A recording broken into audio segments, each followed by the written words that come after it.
Hello, good evening, and welcome to our Wednesday night live interactive video chat. Thank you so much for joining us. My name is Teo. This is Nikki. Hello. And we have our wonderful guest with us tonight, Caroline Carey. Hi, Caroline. Hello. Hi. Good to be here. Good to see you guys. Thank you so much for being with us tonight, Caroline. I'm just going to do something on this machine over here. So would you introduce Caroline, please? Yes, absolutely. So, Caroline, we were just talking before we went live to try and remember when we'd actually met.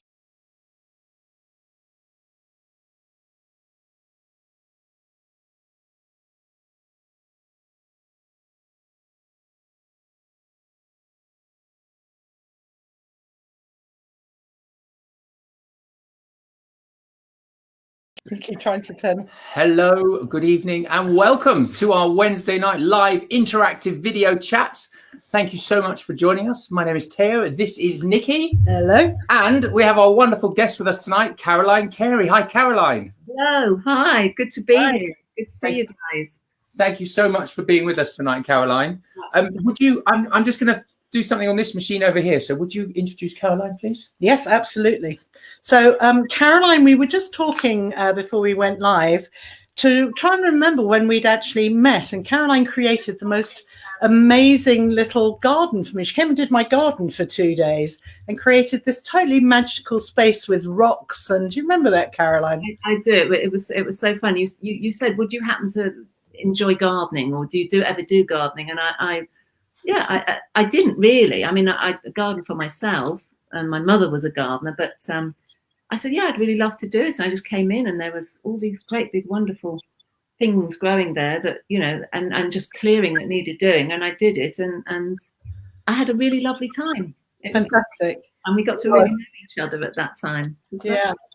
So then we met through your now husband, Ben, Yes. our lovely cinematographer. And you are an incredibly multi-talented, multifaceted creative. I'm a creative. I like to think of myself as a creative. Yeah, I like that. Yeah. So where should we start? Shall we, whilst we're waiting for people to come in, shall we talk about your books first of all? Okay. Yes. So have you put, you were going to put where your website and where they're available from? Yes. So middleearthmedicine.com. That's where you can see the books and read a little bit about my writing. I've always loved writing. I mean, as a little girl, I used to write poetry. And I remember one of the first Christmas presents I ever asked for was the biggest poetry book ever. That was what I asked my parents for Father Christmas to bring me. And, you know, I had to learn to read and write from a very early age. My mother insisted on it, actually. And she started to teach me. And I sort of wrote in this rather strange poetic kind of way. I sort of mixed words up, and it was always very creative. And I didn't really understand, I don't think, what I was writing, but as time went on, it just grew and grew, and the writing became my absolute passion, and as well as dancing. So writing and dancing have been the two things that I've interwoven throughout my life, really. Yeah, and that's what I do now. So it started when I was very little, and now it's the bigger part of my life as well. Being granny. Have you got a budgerigar by any chance in your room? I haven't got a budgerigar, no. It sounds like you've got a budgerigar. Unless it's a little spirit budgie somewhere, but no. Maybe. Can you hear it? I can, but it's all right. Yeah. Is it? Somebody is saying they can't hear us. Scylla says you can't hear us. Scylla, if you move your mouse to the bottom right hand of the window, if you're watching on a device, there's a like a speaker sign, and you just need to click that, and I think that will unmute you. And what we'd also ask is, because we're using StreamYard to do this live chat, at the moment I can see people saying hello, hello, but we can't actually say we can't see who you are to say hello to you. So Kate has put a post right at the top of the comment feed. You just need to go to streamyard.com/Facebook. StreamYard.com/Facebook. The link's at the top, and then we can actually see who you are. So I can see that True's done that, and Simon's done that, and Lorraine has done that, and Liz is here. So good evening to all of you. We've got 35 people watching so far, but if you'd like Luna and I to be able to see your names, then You just need to click that link that's actually in the post right at the top. So it's streamyard.com/Facebook, and then it'll just allow us to see your names, which makes it a lot more fun for us and a lot more interactive. Yeah. Yeah. So as we were saying, your books, tell us about your books, Caroline, first of all, and where they're available for people to buy. Well, they're on Amazon. They are on Amazon. I've got a dirty word. Well, yes. I mean, it's great in many ways. And yes, there are politics involved. But yeah, I started writing my first book a long time ago now. I was sitting on my bed. It was a rainy day. And I just began to write. And I had no idea it was going to be a published book at the time. But I just kept writing. And, you know, sort of way on then, months later, I thought, God, there is something here. There is a book here that maybe could be useful to other people. And I think that's what I've always hoped for with my books, is to share my story, what's gone on in my life, what's happened to me, what my experiences are, and then to share that with others. And hopefully, you know, there's some resonance. There's some, that people have said, you know, this has been really helpful to them. And, you know, people often want personal experience. So that's where it's at for me. It's like, well, I'm happy to share as much experience as I've digested for myself and worked on for myself, and then to put that out there, and also to include my dance work, my Middle Earth medicine work, my shamanic work, the spiritual aspects of it, and just weave all of that together. And the thing is, as I was saying, as a child, I loved writing, and I still do. So it's not that it's a job as such. It's just I love doing it. And so that first book, was that Winged Angel or? That's Misguided Angel. Misguided Angel. Misguided Angel, yes. It's a great title, Misguided Angel. And of course, you've done a lot of that processing work for people, really, if they're reading about that. Yes, absolutely. And is that about childhood abuse? Well, there's a small element of that in there, and recovery around that. With, you know, with the dance, that was, to me, that the dance was my healer. You know, it really was, and the writing, but the dance particularly. And so, you know, for you, it's really dance is medicine. Yeah, dance is definitely medicine for me. It always has been, even since I was very little. And you know, it really helped me to get more embodied. To be more present, but also to have that kind of self-expression that really needs to come through a healing journey, and also my own connection to God, to spirit, and to something much bigger than myself. Yeah. And of course, I've sat in council with you in your grandmother circles, and she held in her garden in the yurt, and they were fantastic. Beautiful. I really enjoyed that. So maybe a little bit later you'll talk about some of the soul retrieval and the drumming work that you do with people. Sure. Yeah, absolutely. I'd love to. Yeah. Great. We've got lots of people coming in to say hello from all over the world. We've got so let's say the names that I can see. We've got hi, Simon. Said true with Simon. We got Gavin's here. Gabby says hello, beautiful people. Cami says hello all from Virginia. Katrine says hello. Jenny says aloha from New Mexico. Melanie says good evening. It is so good to join you all and enjoy. Caroline Carey. Rachel says hello. Annie says hello. Thank you. So glad to see you, Caroline. Thank you for being here. Audrey's in San Diego. All over the place. It's fantastic. Feeling overwhelmed yet? Karina in Holland. Then we got Ellen here, and we got Simon. And those people I can't say hello to. If I'm not saying hello to Harry, if I'm not saying hello to you, it's because you haven't clicked streamyard.com/Facebook, and then we can't see your names. Otherwise, it just comes up as Facebook user on our screen. So, Caroline, we did one of these last week with Mac that I think you and Ben watched together. And you know, really, we just love to hear from you about your experiences, you know, when you were involved with the movie and the docuseries, and also, you know, some tools that people can use that you teach in your workshops that, you know, people can use in their everyday lives. Because what this movie and series seems to have done is to sort of elevate people's awareness of consciousness and elevate their wanting to awaken further. And so the point of these talks is to try to help people on that journey. Give them some tools. Well, shall we start where we did the filming? So yes. Caroline was the dancer in the film in several different scenes on the cliffs. It looked really warm on those cliffs. Yes. Oh yeah. Yeah, warm. I don't know about that. But it was interesting. Nikki asked me to go and dance there, and I thought, well, great, that'll be fun. But I got up there and I had to wear a different outfit for each of the elements. So earth, fire, water, air. And air was very kind of skimpy, it's actually a dress that I made out of my grandmother's wedding dress and my mother's wedding dress. And it was a real ancestral piece, but very skimpy. And we got up there and the wind was blowing. It was bitterly, bitterly cold. I think that's the coldest day I've ever had. It was bitter.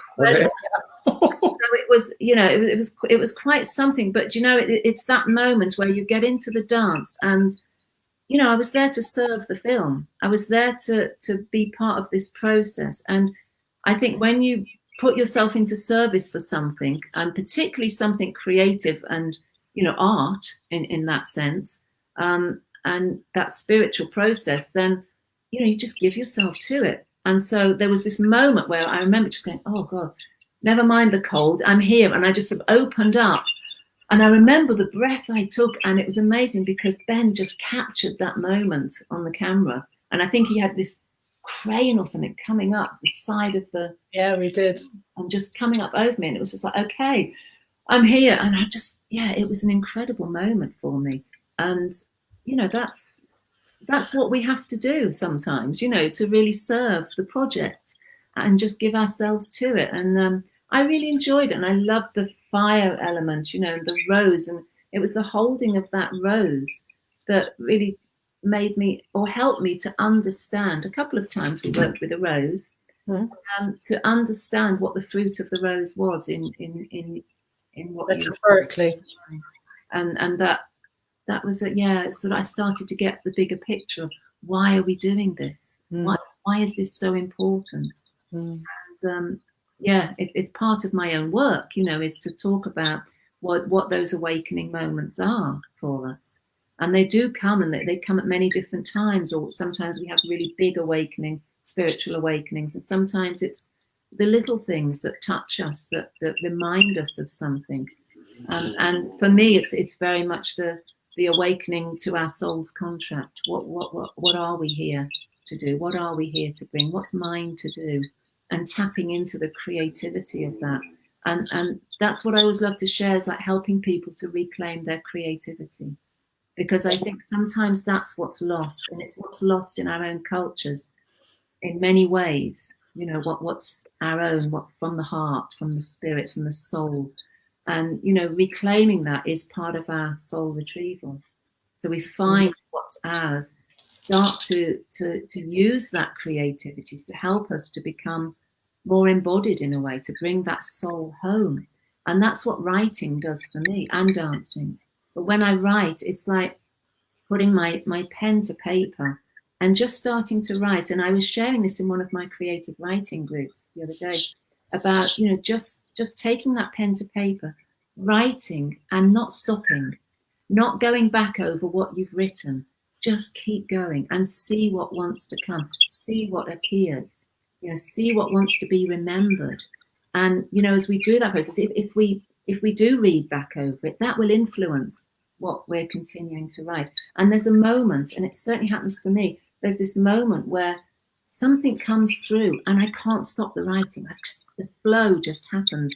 And it's, in a way, it's a bit like the runner, that it's that second wind almost, that suddenly something happens and you're just flowing with it. And the dance is the same.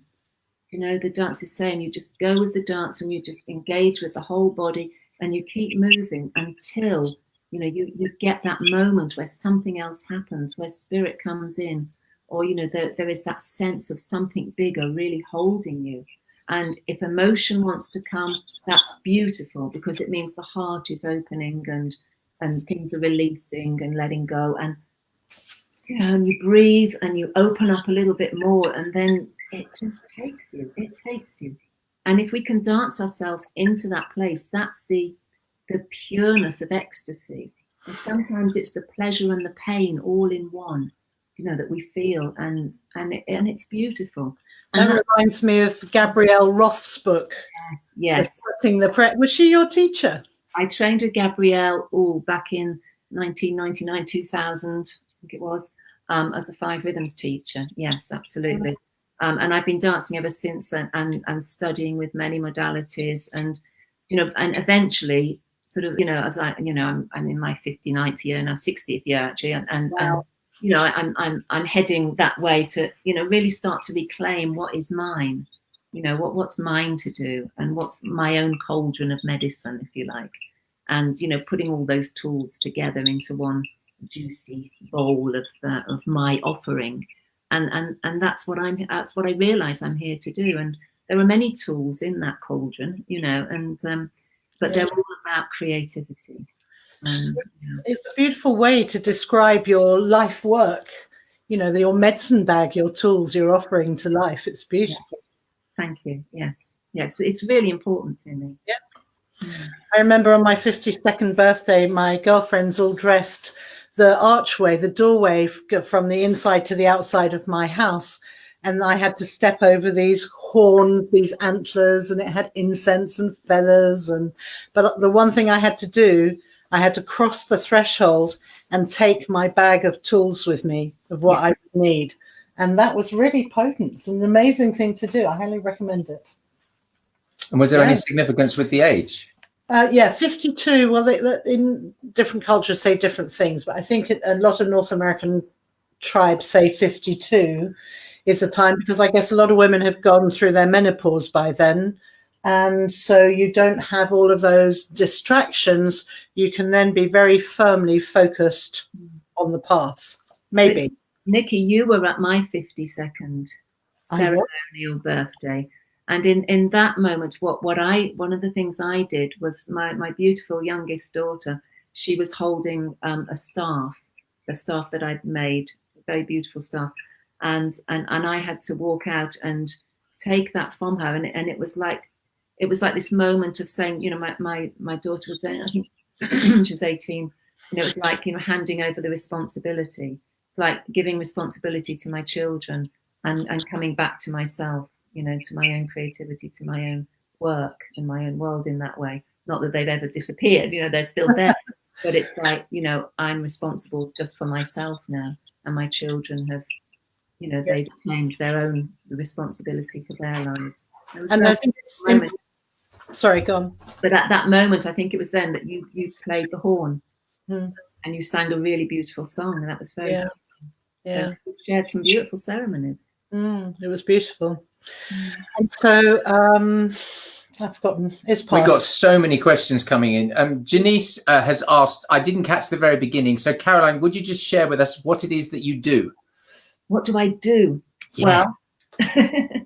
Well, what I do at the moment now is I hold my own body of work called Middle Earth Medicine.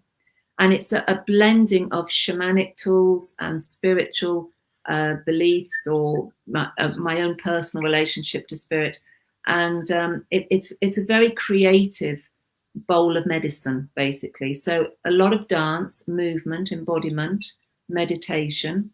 I write, and I'm a creative writing teacher. But I hold workshops in lots of different places. I've been kind of lots of countries around the world offering dance workshops. But also within those dance workshops, we create. I do mask making, and I do medicine bag making. We do a lot of writing, a lot of artwork, hands-on artwork, painting, collage making, all sorts of things like that. But they're all designed to bring in some of the old traditional tools of our heritage. Some of the ways that that would have been important to us in the past, that our ancestors would have used.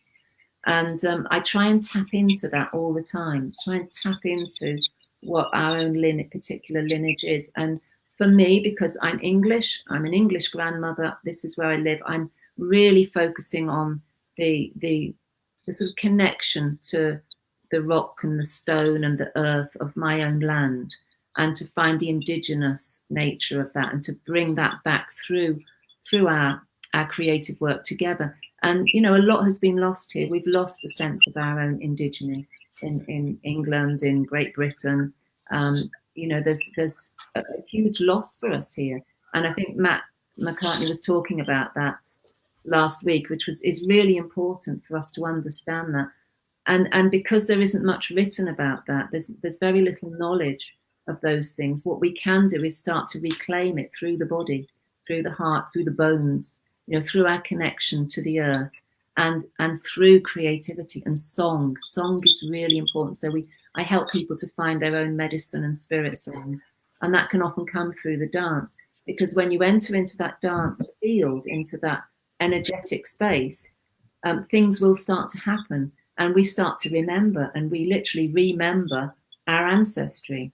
It just comes through, and we can't know that 100% for sure necessarily, but I've had experiences where I was working with the medicine bags, and I've always stitched and sewn myself, and I was making this medicine bag, and just being guided through the drum beat and working with it. And then I read this piece weeks later about how medicine bags were originally made, and how they were brought together, and how we sang into every stitch, and we sang into all the fabric, so that it holds our own particular song, our own particular medicine.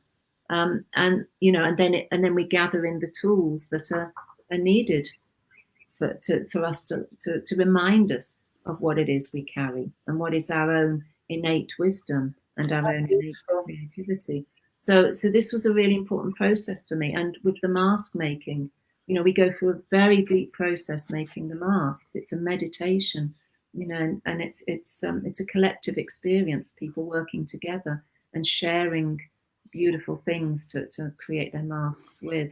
I didn't bring on to show you, but it's a lovely process, and you actually get to see your own or medicine woman or man, or your wise woman, your wise man. It starts to come through in the process. So it's about dreaming, really dreaming in what has been lost. So would you say, Caroline, then, that you're in a way you're channeling that? You're channeling the dance, you're channeling the ancestors? I don't call it channeling myself. I call it dreaming. But it is the same as that channeling experience. And I think what happens with the writing, when we just sit and we write and we allow something to come through, it just starts to flow. And the feeling that comes from that is quite exquisite. It's quite beautiful. And I can feel it now, the little shivers down the spine kind of feeling, and you just know something's beginning to happen, and you just follow it. Yeah. Some questions. We got so many questions coming in. This is fantastic. So we'll answer a few questions, and I'll ask you some more about your work, Carolina. Joanna Griffin says, Caroline, is there anything you now feel is important that you would add to what you said on the film and in the documentary? Oh gosh, That's put you on the spot. It has put me on the spot. Probably loads. There's probably loads of things. Gold in the dark, the rattle, the drum. Yeah, sometimes I think I could talk for, I could just keep talking and about all sorts of things. What did I say? There were lots of things that I said, weren't there? I remember talking about the rattle. Well, what's current now? What's important to you now in your work? If you had a message. Probably the things that I've just been sharing about, the creativity. That's what excites me, and that's what brings a lot of joy into my life and to what I see in others. And I think it's starting to find out, what does make us happy, what does fill us with joy, because there's a lot of scary things going on out there in the world at the moment, and I think we're all feeling it. We're all getting a sense of, what's changing, what's happening. We're getting a lot of very negative messages about, climate change and all these things, and it can be scary. And I think, what I think about with all of that is that, we're here to really focus on the children and the grandchildren that are coming, and to really pave the way for that. And the best way for me, from my experience, to support ourselves and resource ourselves is to find out what it is that we really love, what makes us happy, what fills us with our own particular joy, and to give that as much attention as we can, because that brings in that wonderful feeling of spirit, of our connection to God. I use the word God quite a lot myself. It's a personal thing. It's not a man sitting on a cloud. It's, it's just that feeling of something bigger than myself that is holding me. And I do this, and I just feel so happy when I'm creating, and it doesn't cost me anything. Yeah. It doesn't cost me anything to dance or to write or to stitch and sew a medicine bag out of an old piece of clothing. It's not costing anything. It's not costing the resource of that we have in the earth. We're not taking what is not ours. Yeah, very important. And these things, if we can tap into that, then we don't need all that other stuff that's become, so important. The materialism that we've started to, pull in so much of. And I think just finding, what are the simple things in life that bring us so much joy and so much happiness that we don't need the rest. We can let it go. And for me, that's what's really important. And those are the things that I would share now is, helping our children, helping our grandchildren to find their creative juice, to find what makes them happy in that way, rather than reaching out into the shopping centres and always trying to, purchase more of this, that, or the other, because it may not be there, in time. Gorgeous. Thank you. Great answer to that. Do you want to? Yeah, Karina in Holland says, "Hello, Caroline. I was very grateful to you for including the animal kingdom in the film. Thank you for that. You mentioned that in the docu-series." Yes. Audrey says, "Do you teach classes and workshops of dance?" Yes. The answer is yes, and your website is listed at the top, which is Middle Earth Medicine.com. Harry's asking, what came first, the dancing or the writing? I think dancing. I was dancing as a very little girl. We used to have this little one of those little square record players, and you put the little arm across and the little drops down. Maybe many of you don't remember those. And you put the little arm across, and I had about 3 singles, I think, that I would play, and I played them over and over again and just dance and dance and dance. And my mother sent me to ballet school when I was 3, a little ballet class when I was 3. And then I got quite serious about it when I was 4 and 5. But as I was saying earlier, my mother insisted that I learn to read and write before I went to school. So she started that very early. And I think I was 3 or 4 when I was struggling to write these words and read these books, to please my mother. But I'm really glad she did that, because I kind of learned this sort of rather poetic mishmash of wording. The skill of writing, wordsmithing. This lady, Melanie J. Atkinson, she says, "I've often felt drawn to writing, but was put off by having nothing to write. I'm going to give your advised method a go and see what comes. What first came up for you, Caroline, to write about?" Well, as I say, I was writing quite strange things to begin with, and sort of poetic things. I love just writing words and seeing how they work together. That is not like normal English, and you'll see that in my books even now. I'll suddenly start writing something that is, I think, what does that mean? Would anybody understand that? In fact, my editor at the moment, she's editing my book, the lovely cat, and every now and again she'll sort of say, what does this mean? I said, well, that was, that just came through, and it's quite important, but I can change it a bit in case if you don't understand it. And I don't even know what it was myself, really, but I shift it around and make words mean something. But that's the lovely thing about creative writing, is to play with the words and not be, not think it has to be any particular way. Yeah. And I think the word you both mentioned earlier when I was listening to you was flow, and it's the importance of getting into flow. And it's so funny because this morning I was I drove up to stay with my mum last night. As I was driving back today, my wife's been telling me for weeks to listen to Brené Brown's work. And so I put on a Brené Brown thing in the car, and it was actually an interview she did with Russell Brand. And she said that with the TED Talks that she does, and the Netflix series that she did, she doesn't she actually has her slides, but she never rehearses them, because she said, if I rehearse them, it takes me out of flow. She said, so I just use the slides as a crutch, which is actually also how I make the videos for Time of the Sixth Sun when I'm using the TV screen, because I just want to be able to improvise and get into that mode. But I guess it's the same. I've never written. But I would imagine when I'm presenting and I just know what I need to say, and it just comes so much more naturally than if I'm trying to read it off on auto cue, or you're stilting that process, I think, by overthinking it.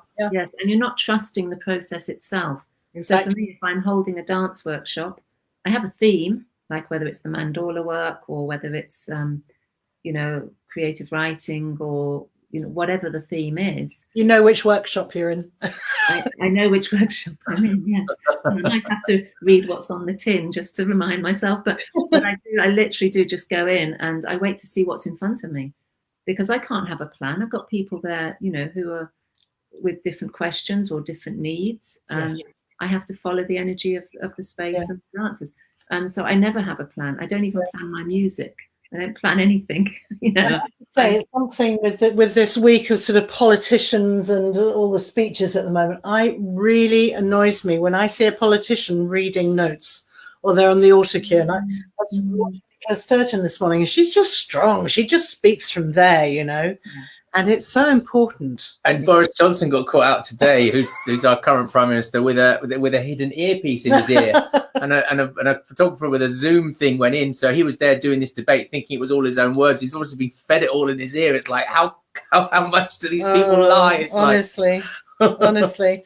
Melanie J. Atkinson again. She says, Caroline, did we have shamans in Old England? I hope so. Well, it's an interesting one. I think the word shaman and shamanism doesn't necessarily come from our culture, but we had medicine women, medicine men, medicine people. We know that. We know that's what's been here. And the old language that we had may not have included the word shaman, but we certainly had people who were holding the medicine here. I think that's very clear. Yeah, and Melanie, shaman comes from Siberia, I believe. Siberia, yes. Yeah, the word it's mentioned. I'm trying to remember it. Yes, shaman. It's mentioned in the docuseries, isn't it? Yeah. I think it's was it Leo that talked about it? There's so many. Joanna, responding to your answer earlier, she says that flow is me too. Wonderful to hear someone else saying the same thing. For me, it is music and sound added. Melanie says, I just got my Time of the Sixth Sun CDs and book in the post today. If you saw my post earlier, so did I, Melanie. Thank you very much. It's a real treat. I'm going to enjoy watching it again and again over time. Caroline, I about 5:30 this evening, I was at home, and the doorbell rang, and I went to answer the door, and there was a man with a brown box, and I was like, I haven't ordered anything. I don't remember ordering anything. So I signed for it. I went in the house and opened it up, and it was a Time of the Sixth Sun package. Because I'd placed a test order when we were doing the launch, and then forgot to cancel it. So now I've got two. Oh, wonderful.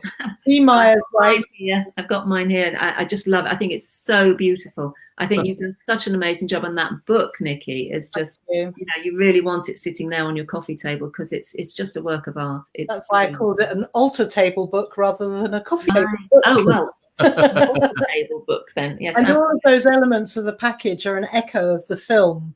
So when you're driving along listening to a CD, or you're looking at all the quotes in that book, the Awakening quotes, or reading the transcripts, but you get the same or different bits of information. It just reminds you what the elders were saying. Because it was so packed full in the film. It's full on. Yeah. Absolutely, so much in it. Yeah. So I've got quite a few people here. One, B. Myers says, Caroline, do you come to Australia? Do I come to Australia? I have a very beautiful granddaughter in Australia called Beth. I would love to go to Australia, but it's a long way. And I haven't done. But is that a no, but maybe? Well, it's an interesting one for me, because I have been traveling a lot between South Africa, Germany, Czech Republic. We went to Iceland. Ireland. We've done a lot of European countries. Which is all for your work? Africa. But yeah, with my work, and that's what I've been doing over quite a few years. But it's actually quite important for me, in particular as I'm getting older, that and because I have grandchildren as well, and that takes up a lot of time as well. Yeah. But it's something is calling me to really focus on the work that needs doing here. Yeah. To really focus on the spiritual and shamanic medicine work of my own land, and to start to reclaim some of that. Okay. I don't think I won't be traveling as much as I did. I don't want to do as much. But the message for B is she's got to come to you. Well, I don't, we're trying not to travel as much and all those sorts of things, but I am online and I do webinars, webinars every month, and I have online courses, and I'm building that much more now, because this is a fantastic resource as we're learning now. Absolutely. It's a great way to connect to people around the world. So yeah, and you have such great, you're such an amazing holder of information. Well, do my best. Thank you. Jude Earthmother says, I've been asleep for a very long time. Oh my, it's in the waking up that everything becomes real, doesn't it? Wow, that's great. That's great. Julia Del Monterosa says, Caroline, to what kind of music do you dance? What kind of music do I dance to? What kind of music do you dance to? I guess when you're doing your I like dancing with all kinds of music, and I always have done. But when I was younger, I liked a more, full-on beat. I loved rock, I loved strong women singers from the 70s. I used to dance down at the disco to Status Quo and, Rolling Stones, all that sort of stuff. Gosh, more these days, I suppose I like more world music and classical. I love classical music. I love the kind of music that you get behind films. Do you know some of that kind of stuff that really opens the heart and really strong listening. And I love a simple drum beat. I absolutely love a simple drum beat. So anything that gets me moving. It doesn't matter. There's nothing in particular that I would say. So the drum beat gets me onto the next question, which is actually from Lorraine Mitchell, but echoed by Ben. And the question is, it's so lovely to have you with us. You mentioned soul retrieval. Can you talk a little bit about this, please? And also Simon King, he says, Caroline, where did you learn about shamanism? Were you taught by an elder, or was this guided spiritually? So maybe you can talk about all of that. Okay. Gosh, that's a lot. Okay, so shamanism. Where did the teachings come from originally? Well, I think as a young child, I had quite an innate connection to spirit. And in those days, it was God, because my parents took me to church. I went to we were Church of England, and I was at some of my schooling, I was sent to a Catholic school. So there's a bit of confusion for me around that, quite a lot of confusion, to be honest. But it was good for me. I learned to pray very early on.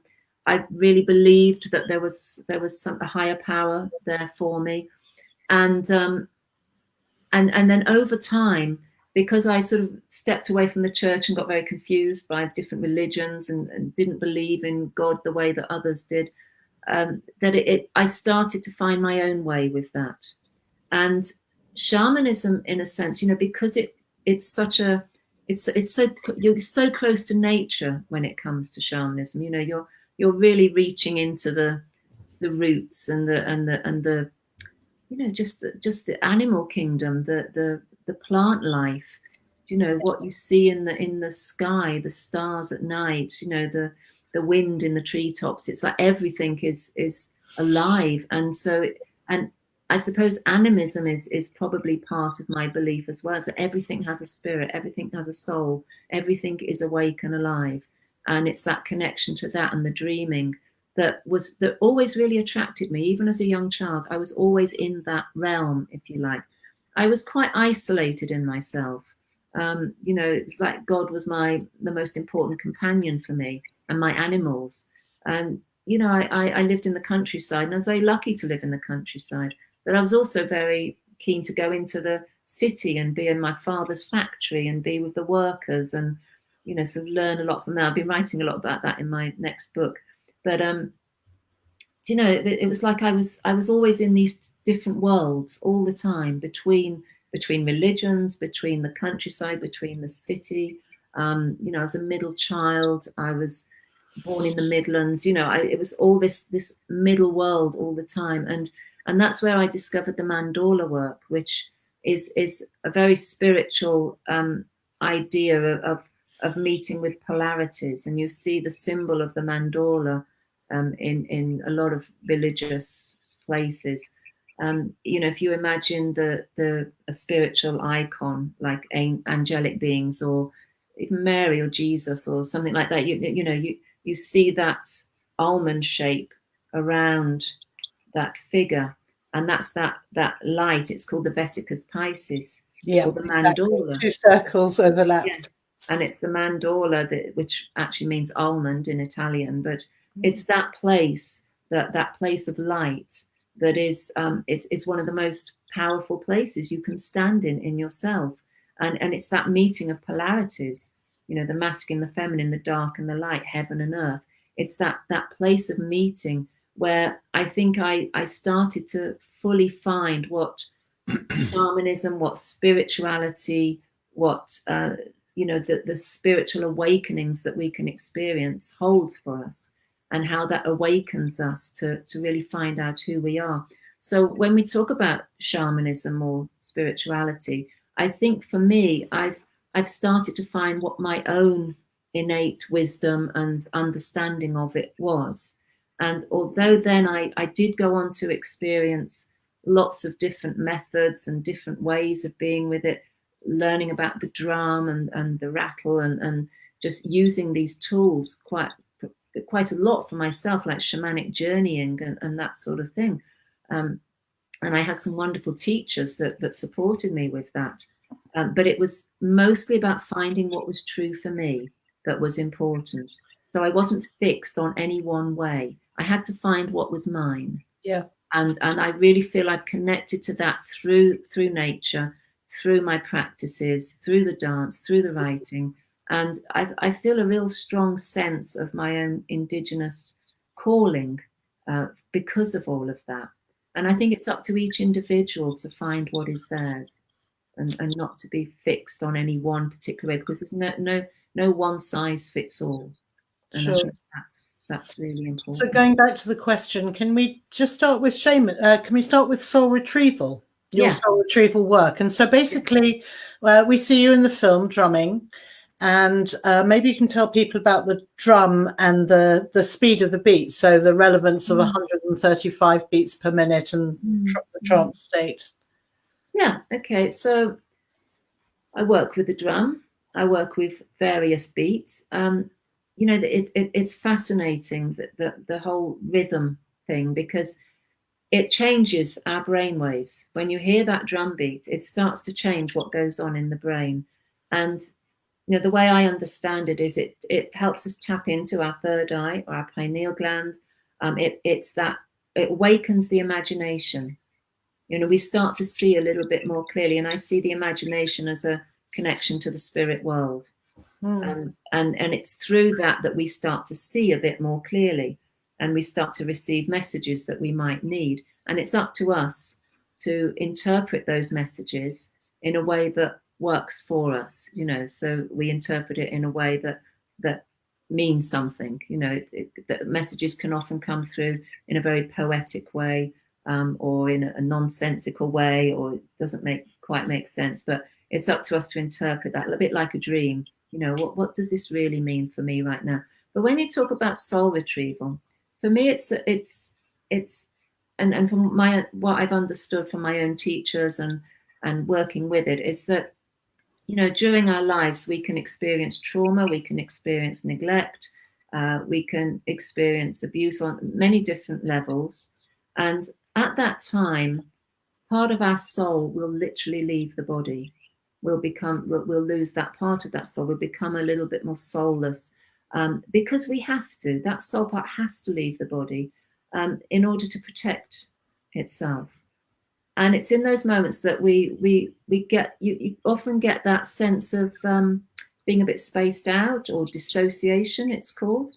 And we lose part of that identity of ourselves and start to fit into something that's maybe not really ours to be. I love that space. Yeah, it is a very attractive space, really attractive space. And we have to also be very careful of it, because that part of us that leaves at some point will need to be called back. And that's what the work we do in Soul Retrieval, which I do on the dance floor, and I work with people to help them engage with that again and to bring that home. But when you bring that soul part back and you become more embodied with it, what can happen is that time that was so difficult, where there was abuse or there was trauma or neglect, whatever was going on, we may then have to feel the emotion that happened at that time. And if you're not in a space where you're being really held, that you can trust, that you feel really supported with that, and you know that the person who you're with, or the people you're with, have actually done that journey themselves and understand it, then it can be very difficult, and the soul isn't necessarily going to want to really come back into the body. So it's really important to do soul retrieval work when you are held and supported. But we can do it ourselves. We can actually do it ourselves, if we can find the space to allow that to happen. Have you done much soul retrieval work, Tony? I have, yeah. I have done it. But I remember when you and I were in Australia, and we went to meet Gary Simon Jagamara, or Jagger, as he's in the film, and he was talking about, he was actually talking to us off camera, and it was a shame we didn't have a camera on, because he was explaining to us about how most people are looking externally to find ways to fix themselves. Yeah. And in his opinion, it's internally where we have to fix ourselves. And he said, what happens is you keep sending off bits of your soul to try and solve all these issues that you've got. And he said, actually, that's completely the wrong way around. He said, really, you just need to call everything back. He said, because if you call everything back, he said, then you've got the full armory to deal with whatever comes at you in life. And I was like, wow, that's profound. Yeah, absolutely. Absolutely. And I think sometimes we do need to reach out to others. We do find ourselves looking somewhere else for something, and maybe that serves for a while until we get more confident in actually, working on it in ourselves. And, maybe sometimes we need that. We need a community. We need other people to be with, like-minded souls, who've got similar stories and are willing to support us. Yeah. I don't think his intention was to say that you can do it all on your own. No, it was that, it's using practitioners and using methodology and using different ways that you can actually do that. But it was almost like, our job as a human is to actually call those parts back to us with whichever tools you have to get them back. Yes, absolutely. I agree with him. Absolutely. So I have a question. Do you ever drum yourself down? Do you ever take yourself and journey yourself? I mean, I do that occasionally with my drum. Do you? Yes, I do. I do. And when I'm drumming for others, I'll be journeying myself as well. Yeah. Just for our viewers at home as well. Yeah. Any more questions? Tina says, my lovely dear all, thank you for making this Facebook Live possible, and thank you, Caroline, for your shared wisdom. One of your quotes that I carry with me is, there is gold in the dark. It's so utterly pure and true. Whenever I tell this to other people, they stop for a moment, being taken by surprise because they've never considered it from that perspective.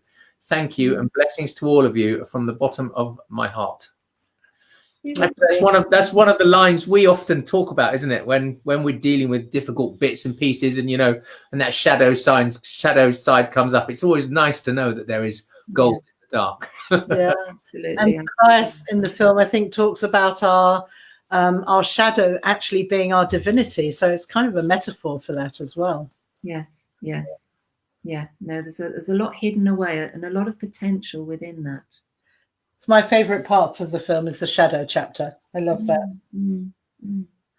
So many things, right? I think, Caroline, you've been sharing such fantastic information. Everybody's been listening, and now the questions have slowed right down. Jude Earthmother says, "You are welcome to come to my house anytime, Caroline. We live on the Gold Coast, and my grandson is in England. So there you go. You've got an invitation to Australia. It's not coming. Already. She's got enough, and I think Mac McCartney is with us as well. So hey, hello, Mac. hi, Mac. Nice to have you with us. Oh, hello, Mac. What an honour. There's so many. Oh, so this is just. I'm loving these. I'm loving these. So while you're looking out for another piece, Caroline, you were going to talk about. Talk to me about the long dance that you do. Many people from around the world might not have heard of it, and why you do it. No, I don't personally do a long dance. No, not myself. No, I mean I do ceremonial dances, but I haven't done that for a long time. Oh, okay. So no. He says in soul retrieval is a process for healing the parts of your soul that are being called back so they can reintegrate healthily. Could you say that again? I missed. I think I'm just reading. Sorry, because I'm reading it off the computer screen. In soul retrieval, is it a process for healing the parts of your soul that are being called back so they can reintegrate healthily? No, for me, the soul is always healthy. Soul is the healthy part. You know, it's the body that needs to reclaim that in order to be more healthy, to be more soulful. So the soul that's left is not unhealthy. It's what's left behind that is needing the healing. Soul is pure. Soul is absolutely pure. But it's that part of us that leaves in order for us to be able to protect ourselves from the hurt that's happened. Which actually brings us on to Lorraine. She's just posted something here. She says, "Thank you for answering my question, Caroline. I had an experience where part of my soul left when my son passed away. My teacher worked with essences and light, and in my grief, that part of me went with Jonathan. It's all intact again and healed with love and blessings. Or blessings to you, Lorraine, and to Jonathan. Yeah. I can't imagine what that must be like. No, it wasn't bad thinking. No. Right, do you want to read a couple more questions? Yes. Deborah Rowland says, whereabouts are you in England? I live in Hastings since June in East Sussex, down by the sea. And we have very lovely cliffs above us, which are just like the ones in Time of the Sixth Sun.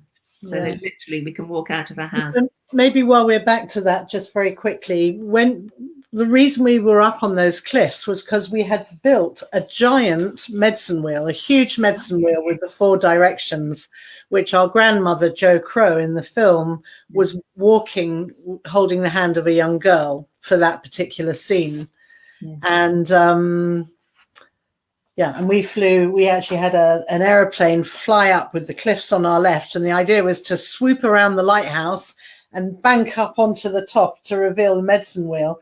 But with all the laws about having to be a certain height, the medicine wheel was tiny. We weren't allowed to shoot any closer than that to the ground. You're only 1,500 feet up, haven't you? Over land. Yeah. It's all solved with drones now. Video drones. Amazing. Yeah, that was a long time ago, wasn't it? Oh, here's a long one. B says, Caroline, I will look up your online courses as they really do resonate with me. It's what I've started to do, to dance in flow. I'm looking to make a drum. People have always said I should write a book of my life, so maybe I'll try again and try to get into flow. I love making the medicine bag to hold my tool, which I'm realizing I have many of.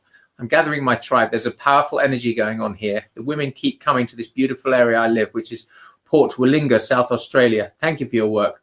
Time of the Sixth Sun, I believe, has opened up the movement in me. Bless you. Could you please pass it on to Caroline? There you go, B, I have. Yeah. Wow. Caroline's website is at the top of the page there, the questions. So coming on to hunter-gatherer, warrior and ally, magician and priestess, the offering, deeper knowing, the gathering, the thespian, are all names of? It's called The Wheel of Soul's Return, and it's exactly that, about the soul's return. And I was actually in in South Africa, and I was holding a vision quest at the time with a beautiful group of dancers there, and they had gone out to do their questing, and I was by the fire, and I was just sitting there drumming. And you know, one of the questions I've always asked myself in throughout all of my work is what is mine to bring? What is mine to do? What's my particular work?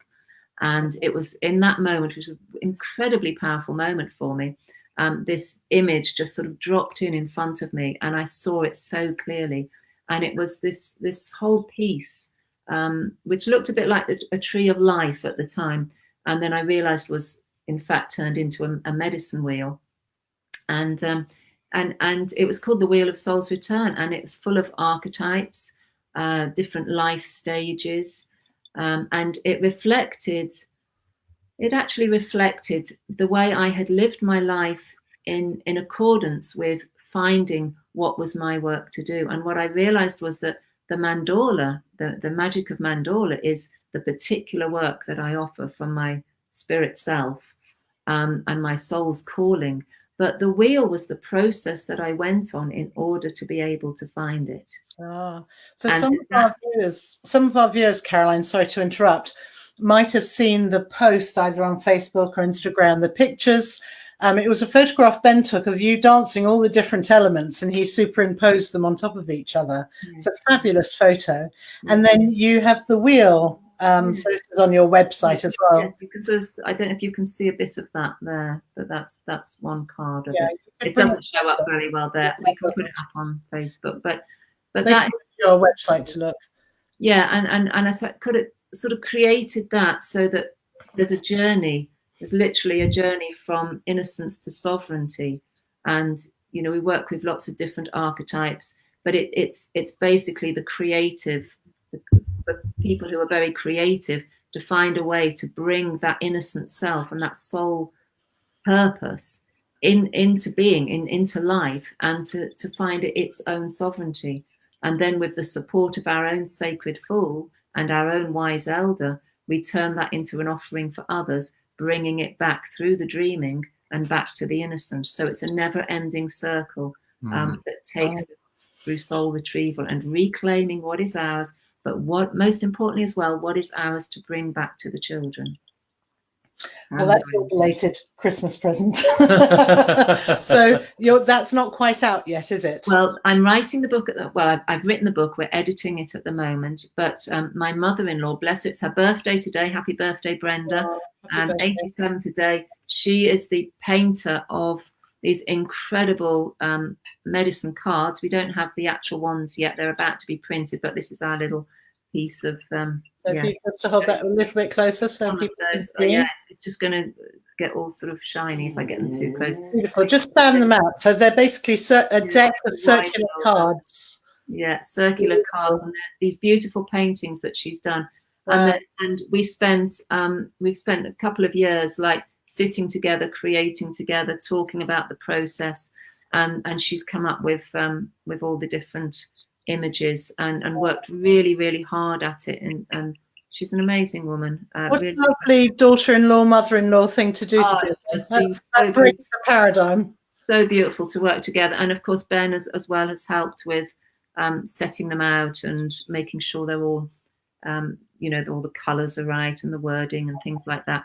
And it's been real family collaboration, and hopefully they'll be ready soon. Once I've got the book edited completely, then they will be on the website and on Facebook and Instagram and all those things, because we like using those creative resources. Yeah. And people pre-order with you if they wanted to get in touch with you? I think I might set that up. I don't know how to do that. I'm sort of, I do my best with all these kind of things. Well, they can keep an eye on your website. Yes, absolutely. Okay. Absolutely. And so once again, that is called the Wheel of Soul's Return. The Wheel of Soul's Return, from Innocence to Sovereignty. Yes. Caroline, as soon as it's available, you just let us know and I'll post it in the group. So then, lovely. Thank you so much. We'd love to help you promote that as well, because you do such beautiful work for so many, and it's lovely to be able to give back to you too. Is it true that the pituitary gland is actually also the shape of an almond? Is it? I read that somewhere. It's kind of in the it's back of the head, isn't it? When we look at images of the third eye, we often see it as an almond shape. Yeah. Depicted in that way, but it's not actually, it's not here. It's not this part of the more book. central, isn't it, as opposed to back here? But you'd have to get no, I think it's more back. You'd have to get a picture of a brain to kind of work it. We're already looking at brains online by any means, but I just know that it's all connected, and you know, it's when the drum beats, it actually starts to activate, and you know, get all kinds of endorphins, serotonin, all these things start to happen, and we have different brain waves.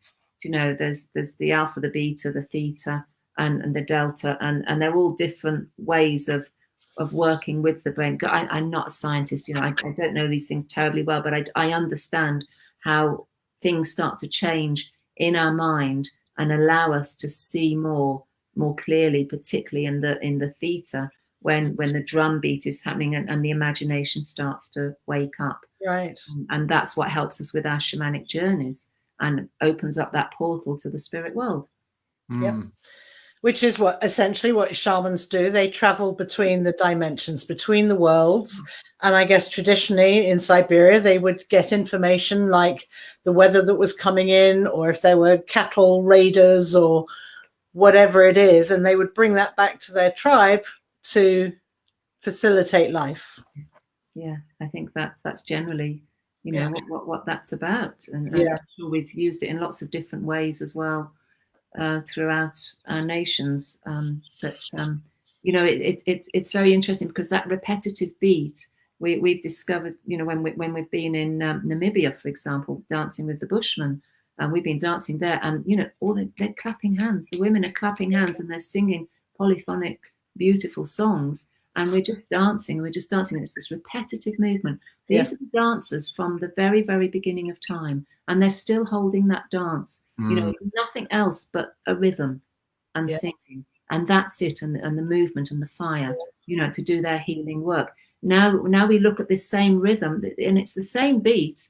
You know, my son is a fantastic DJ, and he goes to these great big clubs, and you know, he's playing this boom, boom, boom, boom music, and we're all, you know, we're dancing there and having trippy times and wonderful times if we can avoid the drugs and the alcohol and all that sort of stuff.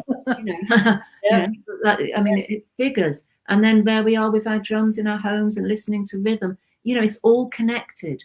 And this is what keeps helping us to awaken. If we can find the purity of that and just dance with that rhythm and allow that to inform us, you know, then we have that, we can feel that part of us that has lost its connection to spirit. Wow, it's amazing. And when you think about how the drum is such an incredibly powerful tool for that, and how it was oppressed for such periods of time. I mean, I read these stories about the Northern European countries, the Sami, where the drum was banned, you know, and then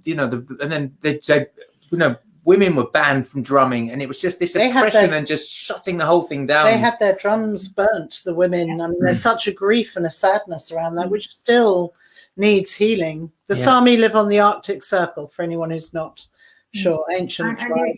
You could be killed literally if you had held a drum. You know, there are stories of that, and it's horrendous, really. But it also shows how incredibly powerful it is. Yeah. There's also an amazing book that my wife Olivia is reading called "When the Women Were Drummers." Yes, and it's all about this. It's all about that Slavic Eastern European, and she's just, it's one of those wow books. Wow. Yeah. Thank you, Kate. It's so connecting for all of us, isn't it? This the whole shamanic, you know, that's what speaks to me, and probably to you, I would say as well. The most. Yeah. You know. Janice says, do you have any theories on why so many people are waking up at once? Do I have any theories on that? I think there's more information out there. I think we're all connecting into something. You know, we're tired of what is old.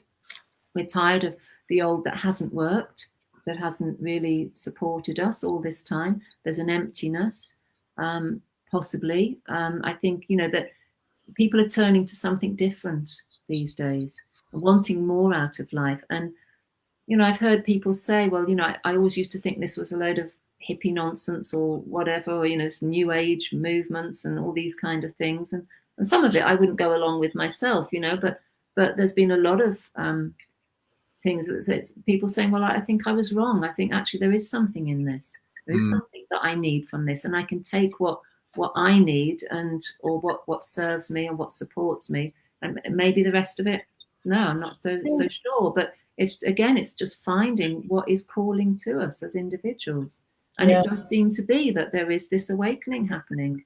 Yeah. And who knows why it's happening, really. Maybe it's just the right time. And we don't feel such an oddball for it. We don't feel so out of the ordinary. Yeah. The story that resonates for me really strongly is, again, Jeffrey Hoppe, who channels Tobias in the film. He says chambre, the name for us, it's the old Hebrew name for family, chambre. And we were all here thousands of years ago, and we all agreed on a soul contract, soul level, to come back at this time together. That could be a story. We don't know if that's true or not, but actually it really strongly resonates for me. And it kind of explains that knowing of people, you know, when you meet people more and more, their tribe, I know you, you're my brother or sister, you don't even need to talk, you're my family. And so that resonates strongly. It does. And my answer to that, Janice, is I've always found it fascinating because I have a foot in both worlds, because my background is as a digital marketer, but I'm also very into consciousness, which is why when we met, this project was like, you know, gold for me, because I was like, wow, I can do both things that I absolutely love to do and have a foot in both worlds. But for my business life, what I noticed is that if I would have had these sort of conversations with a lot of people 5 years ago, they would have looked at me and gone, that's woo-woo nonsense.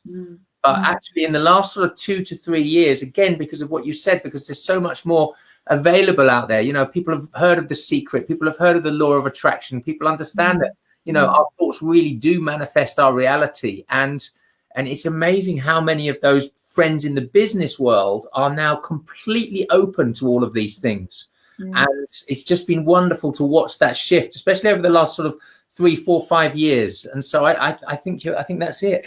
I think it's becoming more socially acceptable to talk about things like consciousness, to talk about awakening, to talk about, you know, different practices, tools, movement medicine. I mean, if you think how big movement medicine's become in the UK, you know, I don't know, you know, obviously Gabrielle Roth with 5 rhythms was, you know, probably, I think, one of the first ones that actually trained so many different practitioners. But then if you look at all the beautiful things that have come from that movement and different people doing it themselves too, and then it moves into, it becomes something else. Yeah, and they make it their own and adapt. And I think that's the way that's what's happening with this conscious movement too.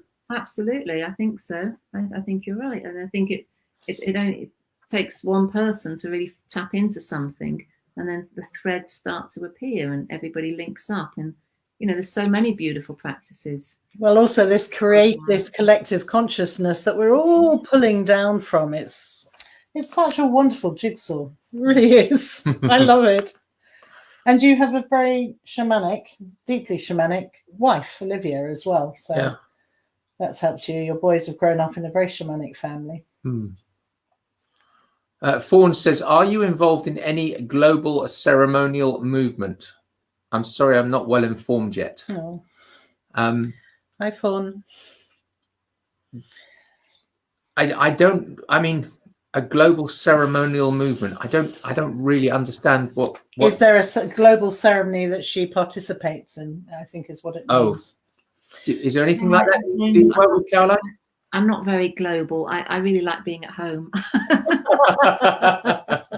You know, I'm a bit of a home lover, and I love doing. You know, I like to think that a lot of the things I do are quite small and contained, and you know, I'm manageable. Like I was saying, I'm not going to be going out into the world quite so much, so I'm doing more stuff online. And you know, I mean, maybe one day, who knows? Who knows? I'll be one of those old grandmothers who goes out there and does, you know. But at the moment, it's not happening.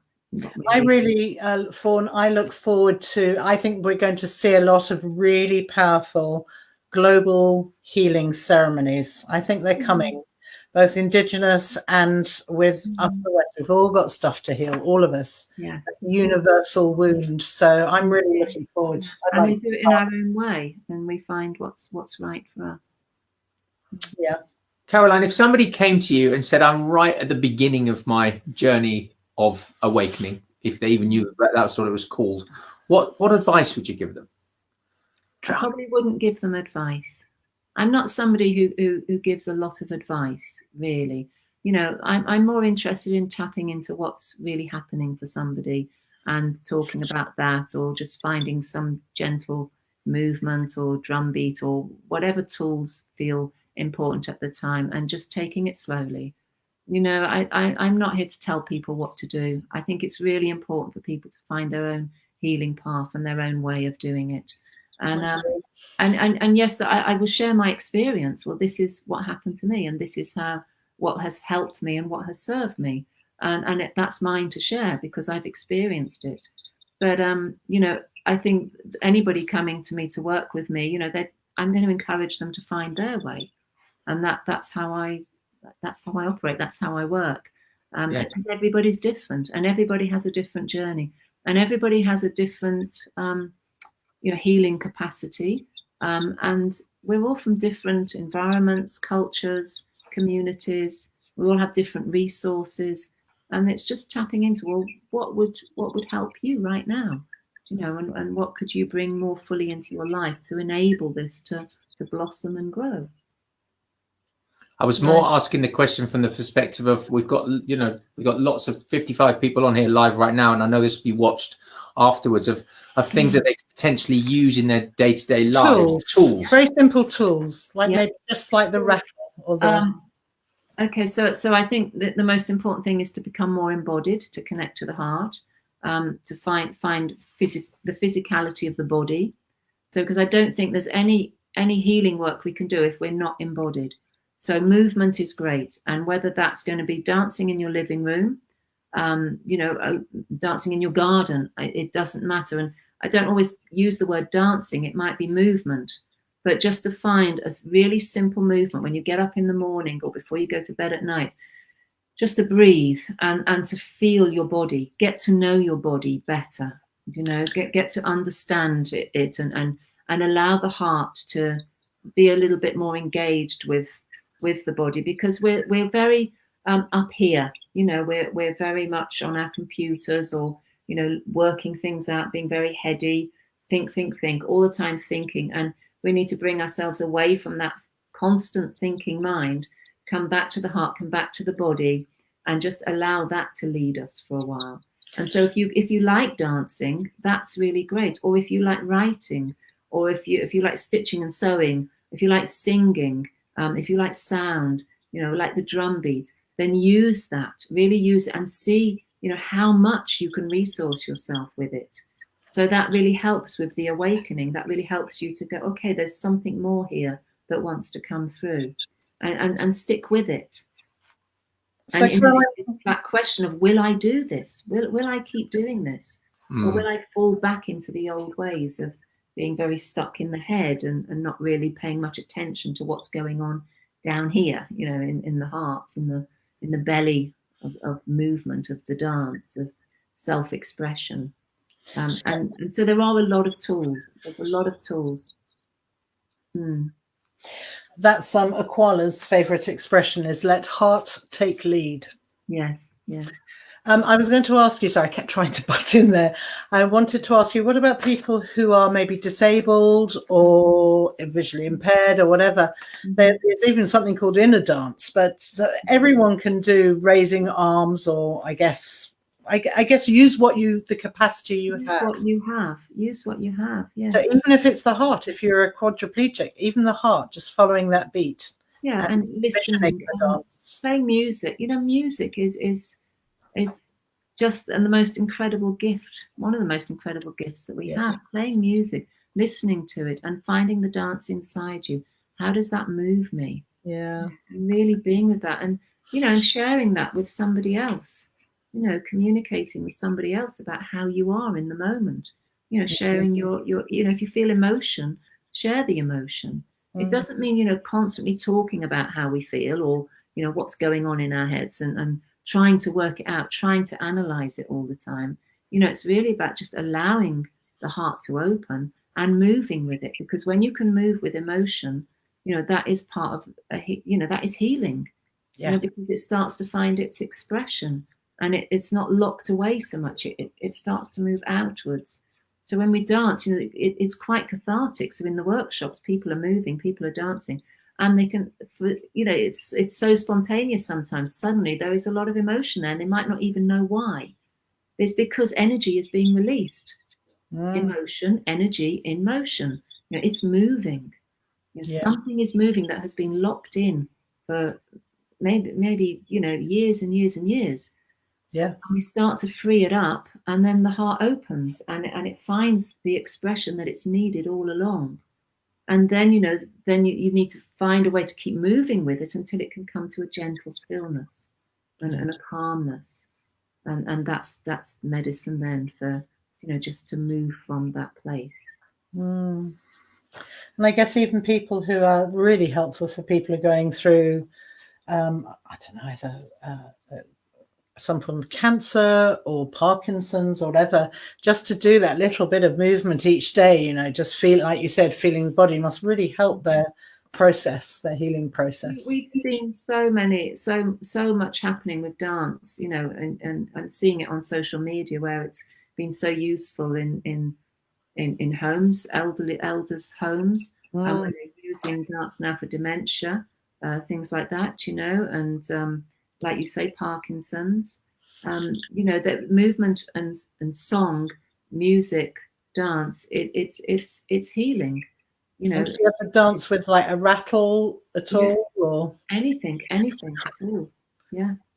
Just really helping that part of the body to awaken, and to remember that creative juice that we all hold.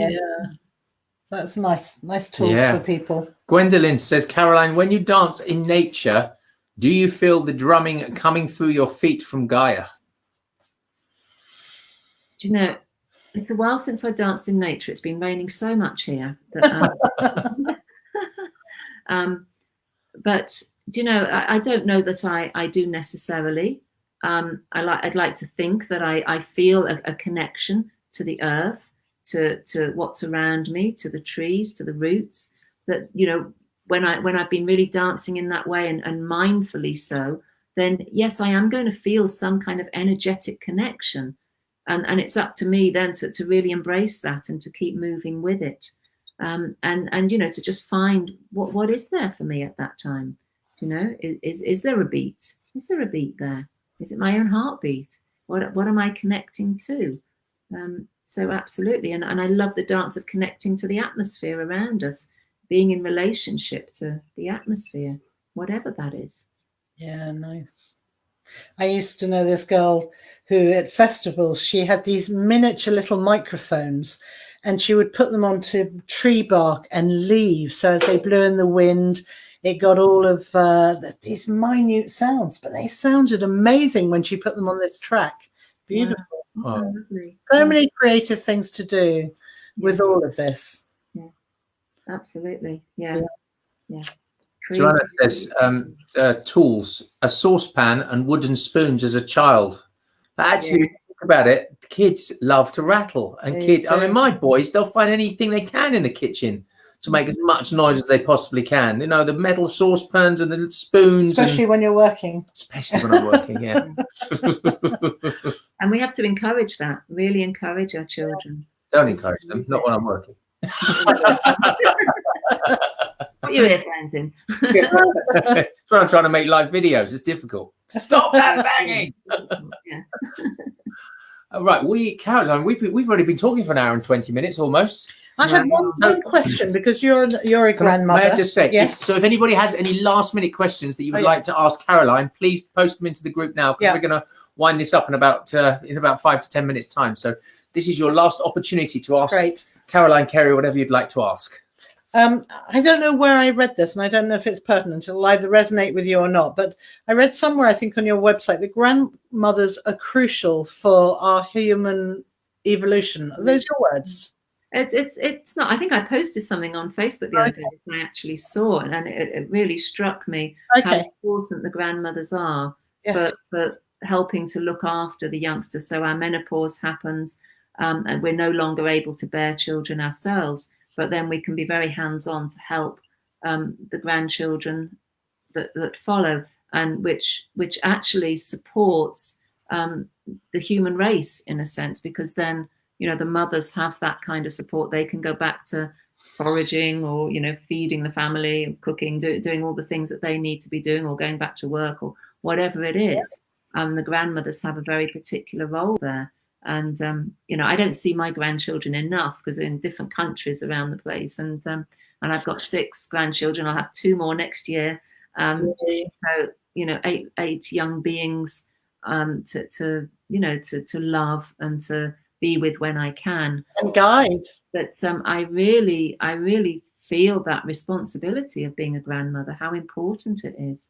And I think for all grannies everywhere, and grandfathers, you know, we do have an important role to play, and not just for our own grandchildren, but for all the young children in the world. And you know, we are paving the way for them, and I think that's really important, to start to resource ourselves and families to find the things that are really important, that really matter to us, and you know, to adopt the simple things in life, you know, and make them matter, just like the saucepans and the wooden spoons, you know. Really important. Caroline's asking, Caroline, does dance heal animals too? Because I like to dance with my dogs daily. Oh, I'll keep dancing with them. I'm sure. I bet they love it. We've got a new puppy. She's only 5 months old now, called Boudica, and you know, she has a dance. She's a real dancer. She's a lurcher, so she's very, very bouncy. I think great, dance with animals if they want to. Yeah. Oh, there's I don't know the name of this person, Facebook user, and they say, "Oh, thank you, Caroline. My mum loved me playing my shamanic drum when she was in the final stages of her dementia journey." Oh, beautiful! I have a fabulous video of her, and we'll share it in the group tomorrow. She's in spirit now. But memories live on in my heart. Wow, amazing! What an amazing That's really Sharing, lovely. Harry. You know, those moments some of us lose. Some people lose their parents when they're young, but for many of us, we have that journey where we have to see our parents through those really difficult latter years, and it's painful, it's joyful, it's, you know, all those things, but it's got so many gifts in it, like little moments like that. I'm going to drum to my mum now, who also has dementia. That's lovely. Yeah. Nice. Yeah. Wow. Yes. Well, Caroline, is there anything you'd like to leave us with before we all go to bed? Or something about the film, maybe the tribes that it's creating, or movement, or what can I say? What was on the spot? Put me on the spot. Absolutely. I people saying thank you, by the way. Saying, Daniel, thank you. Thank you, Caroline, Nikki, Teo, incredibly nurturing and loving. Gratitude. I've got to look over here because a lot of you haven't.